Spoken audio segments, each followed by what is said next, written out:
تحریک انصاف اب الیکٹیبلز کی ضرورت نہیں ہے اس کا.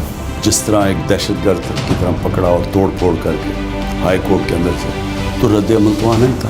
میں نے تو کبھی ریڈ لائن کا نام لیا ہی نہیں. وہ تو اپنے ہمارے کارکن لیتے تھے, تو مذاکرات تو چلتے رہے ہیں. لیکن یہ اور بات ہے کہ دوسری طرف سے رسپانس کوئی نہیں ہے.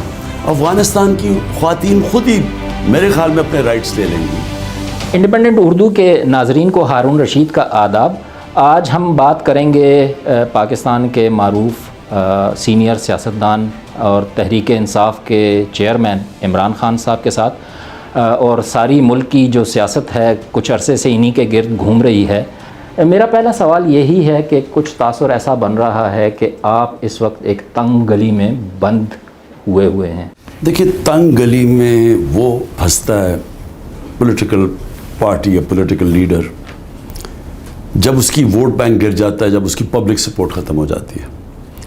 اصل میں تنگ گلی میں اس وقت پی ڈی ایم ہے, کیونکہ وہ مسلسل جب سے ہماری حکومت گئی تھی اس میں جتنے بھی بائی الیکشنز ہوئے ہیں 37, اس میں سے 30 ہار چکے ہیں.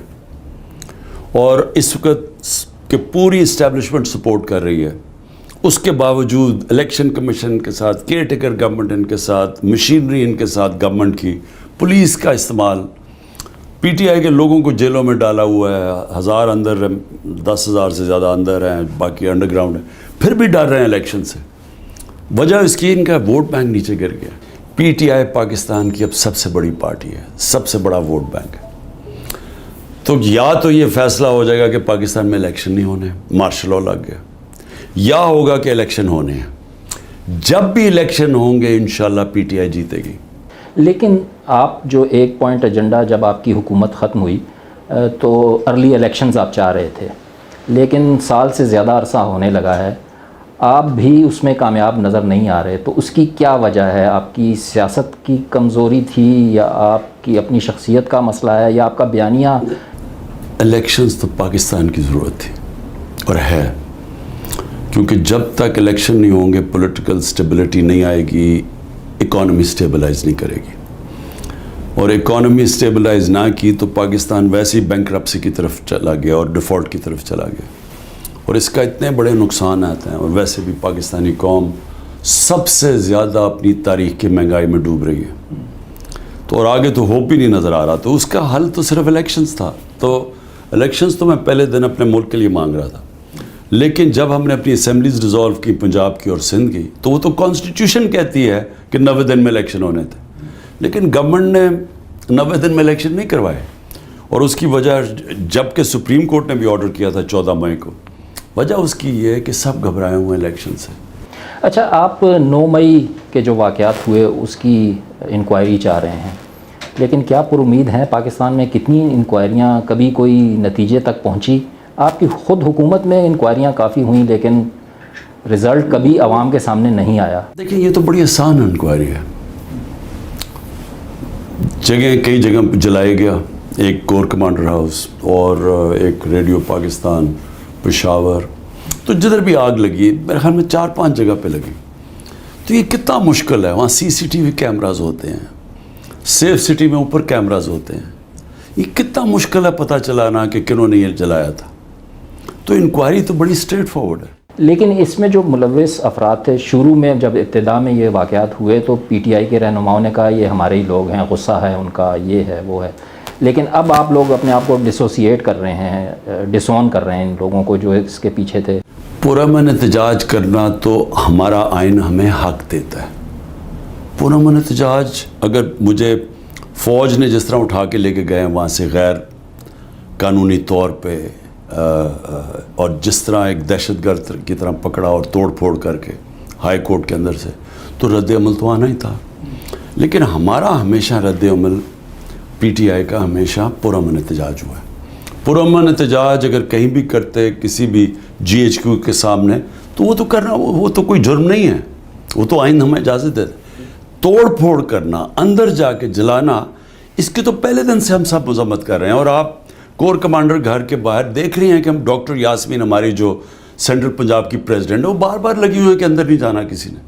تو یہ ہماری پارٹی کی تو پالیسی نہیں تھی. اب موب جب بن جاتا ہے, اس میں سے کس نے کیا, کس نے جان بوجھ کے کیا, کیونکہ اس نے موقع دے دیا گورنمنٹ کو کہ ایک پورا کریک ڈاؤن کر دے تحریک انصاف پہ. تو جو 4-5 جگہوں پہ نہیں تھے یا مثلا کور کمانڈر کے گھر، اب کراچی کے لوگ ساری جو باقی پاکستان، ان کا کیا قصور تھا کہ ان کو پکڑ جیل میں ڈال دیے؟ تو یہ تو پہلے سے تیاری کی ہوئی تھی. ابھی جو آپ کہہ رہے ہیں 10,000 کا فگر دے رہے ہیں کہ آپ کے کارکن گرفتار ہیں، ہم نے بہت سی کوشش کی، ہمارے رپورٹر پچھلے 2 دن سے لگے ہوئے ہیں کہ ان میں خواتین کی تعداد کتنی ہے، تو وہ ابھی تک ہمیں نہیں ملی. کوئی 7 کہہ رہے ہیں، کبھی 10 کہہ رہے ہیں، بتاتے ہی نہیں ہیں. ہاں، تو آپ کا یہ 10,000 کا فگر کہاں سے؟ ہمارا جو ٹوٹل 10,000 ہے فگر، وہ ہمارے لوگوں سے آ رہا ہے.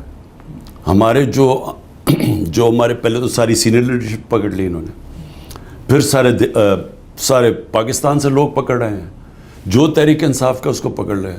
تو ہمارے تو لوگ اب غائب ہو گئے ہیں سارے. تو ہمارا اندازہ ہے انہوں نے ٹوٹل 23,000 لوگوں کی بنائی ہوئی ہے لسٹ تحریک انصاف کی، جس میں سے ہمارا اندازہ ہے کہ 10,000 پکڑ لیے. لیکن یہ کئی جگہ تو ملنے نہیں دیتے وکیلوں کو. اس کے بعد پھر کوئی شناخت پریڈ ہوتی ہے، وہ شناخت پریڈ ہی نہیں ہوتی. وہ عدالت کہتی ہے کیا نجی ہم نے شناخت پریڈ ہی نہیں کیا، اتنے زیادہ لوگ ہیں ہم کر. تو یہ تو ایک ٹوٹل فیشزم ہے. لیکن آپ کی اپنی پارٹی پہ بھی کچھ اس طرح کا تاثر ہے کہ آپ ان لوگوں کی رہائی یا اس کے لیے کچھ نہیں کر رہے. کیا کچھ کر رہی ہے پی ٹی آئی ان کے لیے؟ مسلسل ہم اپنے وکیلوں سے، جو تحریک انصاف کے وکیل ہیں، وہ ہر ڈسٹرکٹ میں ان کی ڈیوٹیاں لگائی ہوئی ہیں ان کو رہا کرنے کے لیے. لیکن کئی جگہ یہ ملنے ہی نہیں دیتے. اچھا، کئی جگہ انہوں نے پکڑے ہوئے ہیں لیکن ان کے اوپر FIR نہیں کاٹی. انہوں نے نامعلوم افراد کے نام پہ ان کو اندر ڈال دیا ہے اور ان کے اوپر وہ فرد جرم بھی نہیں لگا رہے. کئیوں کے اوپر تو دہشت گردی کرتے. تو یعنی یہ ایک پلان منصوبے سے پی ٹی آئی کو کرش کرنے کی کوشش کی ہے. لیکن آپ نے جو ریڈ لائن ڈکلیئر کیا تھا اپنی گرفتاری کو، do you think that was a wise decision? میں نے تو مطلب گرفتاریاں تو سیاستدان ہوتے رہتے ہیں، اس میں کوئی اتنی بڑی بات تو نہیں تھی. میں نے تو کبھی ریڈ لائن کا نام لیا ہی نہیں ہے. وہ تو اپنے ہمارے کارکن لیتے تھے. وہ کیوں لیتے تھے؟ کیونکہ یہ غیر قانونی طور پہ مجھے گرفتار ایک دفعہ بنی گالا کرنے آئے تھے. پبلک کو پتہ چل گیا، انہوں نے ایک دم وارنٹ نکالو اور آنے لگے تھے، تو پبلک اکٹھی ہو گئی وہاں. تو ان کو پتہ تھا کہ غیر قانونی طور پہ. پھر جب مجھے گولیاں لگیں تو اس کے بعد قوم کے اندر یہ خوف ہو گیا، ہماری پارٹی کے لوگوں کے اندر، کہ یہ مجھے پھر سے قتل کریں گے. اور ان کا خیال تھا کہ یہ مجھے جب جیل میں اس طرح جان کے پکڑ کے یعنی غیر قانونی طور پہ لے جانا چاہتے ہیں تو پھر سے قتل کرنے کی کوشش کریں گے. اس کا یہ مطلب ہے کہ ریڈ لائن ہے کہ اگر آپ نے اس سے یہ جو غیر قانونی طور پہ یا یہ جو پلان بنایا ہوا ہے اس کو ہٹانے کا راستے سے، کیونکہ ان کو تو واضح ہے نا، انہوں نے تو اوپنلی کہتے ہیں کہ عمران خان کو ہم نے الیکشن نہیں لڑنے دینا، اس کے اوپر ہم نے ریڈ لائن کر دی ہے. تو اس لیے اس کے رد عمل میں بھی آتا ہے کہ ہماری ریڈ لائن ہے. یہ جو لیڈر اب ایک ایک کر کے آپ کے چھوڑ کے جا رہے ہیں، آپ سے ان کی کوئی بات ہوئی؟ کیا پس منظر کیا ہے؟ پیچھے دباؤ کس قسم کا ہے کہ چند دن جیل میں رہتے ہیں پھر آ جاتے ہیں؟ اور شدید دباؤ ہے. کس قسم؟ ہر قسم کے اوپر. کئیوں پہ زیادہ ڈالا انہوں نے، جنہوں نے آخر میں ہاتھ کھڑے کر دیے. کئیوں پہ اتنا زیادہ دباؤ نہیں تھا لیکن وہ تھوڑے سے تھے. لیکن آپ یہ دیکھیں گے جو اتنے دباؤ کے باوجود، اب میں پنجاب کے ٹکٹ ہولڈرز کی بات کر رہا ہوں، اس میں سے تو چند نے چھوڑے ہیں. یعنی سارا جن کو ہم نے ٹکٹس دیے ہیں، پتہ نہیں کتنے 300 سے زیادہ ٹکٹس دیے ہیں، ان میں سے 15-20 گئے ہیں سارے، باقی تو سارے انٹیکٹ ہیں، چھپے ہوئے ہیں. تو آپ کی جو اسٹرینتھ ہے، الیکٹیبلز ہیں، آپ سمجھتے ہیں کہ اگر الیکشن کل ہوتے ہیں تو آپ کی طاقت ابھی بھی انٹیکٹ ہے؟ دیکھیں، تحریک انصاف اب الیکٹیبلز کی ضرورت نہیں ہے. اس کو سب سے بڑا ووٹ بینک ہے اس وقت تحریک انصاف کی، جس کی وجہ سے ڈرے ہوئے الیکشن کرواتے ہوئے. تو مجھے لوگوں کے آنے جانے سے پارٹی کو فرق نہیں پڑتا جب اس کا ووٹ بینک اتنا بڑھ جائے جو ماشاءاللہ اس وقت تحریک انصاف کا ہے، تو اس سے ہمیں کوئی فرق نہیں پڑے گا. کوئی ایک ایسا لیڈر جس کے چھوڑنے پہ آپ کو کافی دلی؟ مجھے جو ہمارے پرانے تھے ان کے اوپر ہوا تو صحیح کہ میرے ساتھ دیر کے تھے. پھر مجھے خاص طور پہ شیرین مزاری کا پتہ ہے کہ اس کے اوپر بہت دباؤ ڈالا گیا اس کی فیملی کی طرف سے. بیٹی نے پھر آخر میں کہا، بیوہ اس کی ماں ہے، تو اور اس کی صحت بھی ایسی نہیں تھی، تو اس کو کبھی کدھر جیل میں جائے، کبھی کہیں لے کے جائیں. تو اس کی تو مجھے سمجھ آتی ہے کہ وہ بہت کمیٹڈ ہماری ممبر ہے جس کو انہوں نے پریشر ڈال کے چھوڑوایا. آپ مذاکرات کی آفر کر رہے ہیں کچھ دنوں سے، لیکن اس وقت حکومت اڑی ہوئی ہے کہ نہیں ہو سکتے مذاکرات. تو کوئی رابطے ہیں، کوئی کانٹیکٹ ہوا ہے آپ کے تھرو یا صدر علوی صاحب کے تھرو، کوئی اس طرح کی کوششیں ہو رہی ہیں؟ ہمارے مذاکرات تو مسلسل چلتے رہے ہیں. یہ کہنا کہ مذاکرات نہیں ہو رہے تو غلط ہے. پہلے جب ہماری پارٹی جب گورنمنٹ سے گئی تو ڈاکٹر علوی کی طرف میں خود باجوہ کو 2 دفعہ ملا ہوں، اور ہماری پھر کمیٹی تھی جو ملی ہے اس کو. تو مذاکرات تو الیکشنز کے لیے ہم کرتے رہے. وہ تو باجوہ صاحب کے دور کی بات ہے نا. لیکن میں بھی بتاؤں، اس کے بعد پھر چیف جسٹس صاحب نے کہا کہ کمیٹی بناؤ اور آپس میں پی ڈی ایم کے ساتھ ڈسکس کرو الیکشن. پھر ہماری کمیٹی بنی، ان کے مذاکرات ہو رہے تھے. تو مذاکرات تو چلتے رہے ہیں، لیکن یہ اور بات ہے کہ دوسری طرف سے رسپانس کوئی نہیں ہے، کیونکہ وہ مذاکرات تو وہ چاہتا ہے کہ جو کوئی اس کا حل چاہے. اب حل اس کا الیکشنز ہیں، وہ الیکشنز چاہتے نہیں ہیں. اچھا، پارٹی پہ پابندی کا کتنا امکان ہے؟ اور وہ جو کہہ رہے ہیں کہ آپ کو بھی آرمی ایکٹ کے تحت آپ پہ بھی ٹرائل ہو سکتا ہے، اس کا کتنا خدشہ ہے آپ کو؟ کہہ نہیں سکتا. اس وقت تو قانون نام کی چیز ہی نہیں ہے. اس وقت تو آئین نہ فالو کر رہے، نہ ججز کے فیصلے کے اوپر عمل نہیں کیا جا رہا. ابھی جج ایک کو بیل دیتا اس کو پھر پکڑ کے جیل میں.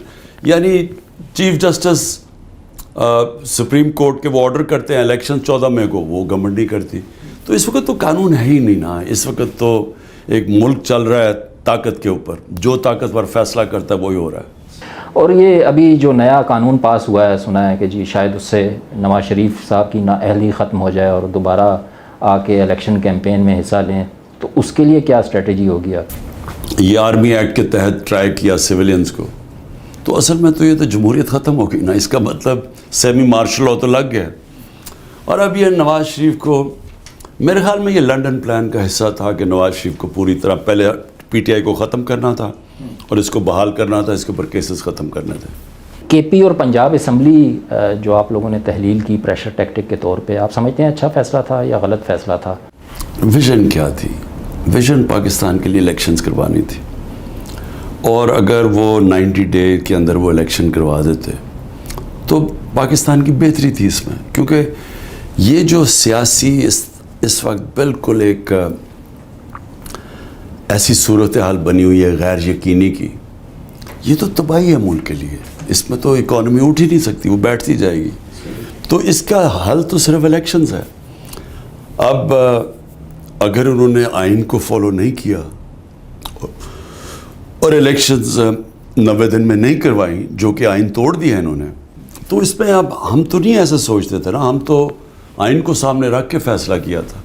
آپ نے عدلیہ کی بات کی، تو جب الیکشن ہوں گے، اب لگتا تو یہی ہے حکومت شاید اکتوبر کی بھی نومبر تک بات جا رہی ہے، تو ہوتے ہیں تو اس وقت عدلیہ میں بھی بڑی تبدیلی آئی ہوگی. فائز عیسیٰ صاحب چیف جسٹس بن گئے ہوں گے، تو ان کے ساتھ آپ چل پائیں گے آپ سمجھتے ہیں؟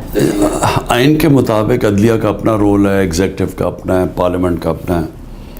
تو جو بھی چیف جسٹس بنتا ہے ہمیں تو اس کے ساتھ چلنا پڑے گا. لیکن اس کا ایک بیک گراؤنڈ ہے نا، ان کے خلاف جو ریفرنس دائر ہوا وہ کس کے کہنے پہ ہوا؟ آپ کے کہنے پہ ہوا؟ میرے سامنے یہ پیش کیا گیا کہ جی دیکھیں ان کے 3 فلیٹ باہر ہیں، تو اس کے اوپر یا تو امیونٹی ہے اس کو، اور یا پھر آپ فیصلہ کریں کہ قانون سے اوپر کوئی نہیں ہے.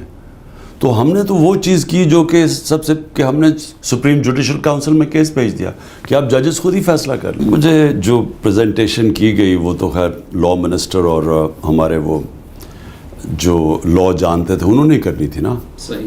لیکن جو میں نے بعد میں ریلائز کیا کہ وہ گیم تو میں نے تو اپنی طرف سے ایک سمپل میرے لیے چیز تھی کہ قانون کے اوپر اگر کوئی نہیں تو چلیں ان کی، اور جوڈیشری خود ہی ٹرائی کر لے. لیکن وہ گیم ایسے بن گئی کہ جس طرح کہ ہم نے کوئی عدلیہ کے خلاف کچھ کیا یا کوئی جج کے خلاف کیا ہے. تو وہ میں نے یہ بعد میں سوچا کہ ہمارے اتنے اور مشکلات تھے، ہمیں تو اس میں پڑھنا ہی نہیں چاہیے تھا اگر یہ سیناریو بننا تھا. لیکن جو مجھے اس کو ایڈوائز دی گئی تھی وہ ایسے نہیں پریزنٹ کیا گیا تھا. آپ اپنے آپ کو کس طرح کا سیاستدان پائیں گے؟ سیاست میں کہیں نرم کہیں گرم چلنا پڑتا ہے، لیکن آپ کی سیاست میں وہ اسپورٹس مین والا جارحانہ فیکٹر زیادہ نظر آتا ہے. تو کیا سمجھتے ہیں کہ کہیں آپ کو نرم ہونا چاہیے تھا 4 سال حکومت میں، یا اس کے بعد جو کچھ ہوا؟ بالکل نہیں. دیکھیں، آپ فیصلہ پہلے کریں کہ آپ کا گول کیا ہے. گول پاکستان میں یہ جو میں 27 سال پہلے لے کے چلا تھا انصاف کی تحریک، رول آف لا، جسٹس، وہ جو تحریک ہے وہ اگر میں یہ فیصلہ کروں کہ جی اس کا نرمی کا مطلب یہ ہے کہ قانون سے اوپر لوگ کہیں جی ہم نے چوری کیا، ہمیں آپ معاف کر دیں، صرف نیچے لوگوں کو آپ پکڑیں چوروں کے لیے، یہ بیسکلی تو یہ کہہ رہے ہیں نا کہ ہم قانون سے اوپر ہیں، تو وہ تو میری جو سارا مقصد ہی تھا پولیٹکس میں آنے کا وہی ختم ہو جاتا ہے۔ صحیح۔ توشہ خانہ والا جو ہے واقعہ آپ کا جب آپ گورنمنٹ میں تھے، تو ڈو یو تھنک کہ اگر دوبارہ حکومت آپ کو ملتی ہے، you go back in history اور اس کو آپ انڈو کرنا چاہیں گے، یا کون سی عمران خان نے غلطی کی، کون سا قانون توڑا؟ اور میں آپ کو یقین دلاتا ہوں کہ جب یہ عدالت میں جائے گا یہ کیس باہر پھینکا جائے گا، جس طرح فورن فنڈنگ کا کیس باہر پھینکا گیا ہے اس کے اوپر ہمیں بڑا کہا جی ڈسکوالیفائی ہو جائیں گے، جس طرح ابھی القادر یونیورسٹی ہے یہ کیس باہر پھینکا جائے گا۔ مورلی ڈو یو تھنک کہ لینا چاہیے کسی؟ مجھے اگر کوئی پریزنٹ ملتا ہے، کوئی آ کے پریزنٹ دیتا ہے اور قانون یہ کہتا ہے کہ کیونکہ میں سربراہ ہوں مجھے یہ ڈکلیئر کرنا چاہیے، اور میں ڈکلیئر کر کے قانون یہ کہتا ہے کہ ایکس اماؤنٹ ویلیو، جب وہ توشہ خانہ ویلیویٹ کرتا ہے، آپ اتنے پیسے دے کے اگر آپ رکھنا چاہتے ہیں رکھ لیں، نہیں تو وہ آکشن ہو جائے گا۔ مجھے یہ بتائیں کہ یہ 70 سال سے کبھی کسی نے اس کے اوپر بات کی ہے؟ صرف بات تب کی جب نواز شریف، آصف زرداری اور مریم نے گاڑیاں ملی تھی، مجھے بھی گاڑی ملی تھی توشہ خانہ میں، وہ قانون کہتا ہے کہ آپ گاڑی گورنمنٹ میں تھے، آپ کے پاس سارا ریکٹ تھا، ان کے خلاف اس وقت کرواتے کچھ؟ نہیں، کیس چل رہا تھا، یہ انہوں نے اب آ کے نیب میں کیس ختم کر دیا۔ اگر آپ حکومت میں آتے ہیں تو کیا افغانستان میں طالبان حکومت کو آپ would prefer to recognize them؟ کہ ہم مغرب کی طرح نا، ہم پہلے تو افغانستان کو یہ نہ کہ طالبان حکومت ہے یا غنی حکومت تھی، ہمارے لیے افغانستان کی حکومت ہے۔ یہ تو وہ کہیں جنہوں نے ان کے خلاف لڑے تھے 20 سال اور پھر وہ طالبان واپس آ گئے۔ ہمارے لیے افغانستان کی جو بھی حکومت ہے ہمارے لیے بہت ضروری ہے کہ ان کے ساتھ ہم اچھے تعلقات رکھیں۔ جس طرح کی طالبان کی پالیسیز ہیں نا، دنیا بھی تو انہی پہ خواتین کا جو انہوں نے وہاں حال کیا ہوا ہے، ملازمت کی اجازت نہیں ہے، تعلیم کے لیے نہیں چھوڑ رہے۔ ہندوستان جو مسلمانوں سے کر رہا ہے آج، جو کشمیریوں سے کر رہا ہے، کسی باہر کے ملک نے ان کے ساتھ تعلقات خراب کیے ہیں؟ ہندوستان سے ڈیل کرتے ہیں۔ نریندر موڈی کے اوپر بچر آف گجرات کہا جاتا ہے جو اس نے مسلمانوں کے خلاف کیا تھا، کبھی کسی باہر کے ملک نے کہا ہے کہ وہ ہم اس کی وجہ سے نہیں ملیں گے؟ بھی طالبان وہ ان کی حکومت ہے، وہ فیصلہ کریں۔ افغانستان کی خواتین خود ہی میرے خیال میں اپنے رائٹس لے لیں گی، لیکن ہم کون ہوتے ہیں باہر انٹرفیئر کرنے کے؟ بہت بہت شکریہ عمران خان صاحب۔